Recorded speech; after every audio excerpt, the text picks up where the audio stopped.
Ito yung frontal lobe, yung kulay orange. Tapos, yung parietal lobe, yung kulay blue, parietal lobe. Tapos, yung yellow-green, haba, yun yung occipital lobe.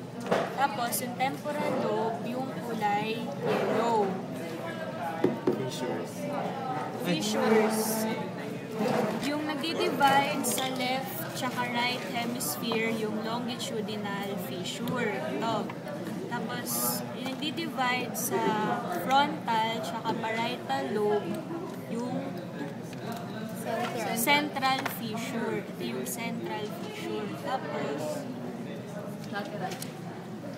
ito yung lateral fissure. Ito yung parieto-occipital fissure.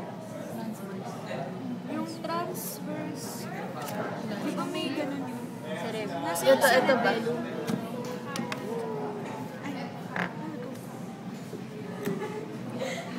Yung saan ito? Basta lagay mo lang. Sinabat naman. Ayun ang mga naka-iPhone.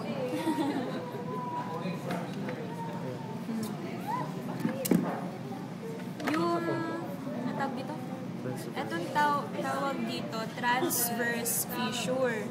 Above ng cerebellum, tapos below siya ng cerebrum, transverse fissure. Tapos, yun nasa yung island of Freya. Ito, yung insula yun. Insula. Ito, island of Freya. Saan? Ito, yung island of Frill. Or insula. Or insula. Ito siya sa ilalim. Ito siya sa ilalim. Dito ba yun? Sa dyan, Basta dyan. island of Frill or insula. Ano pa? Yun lang, no?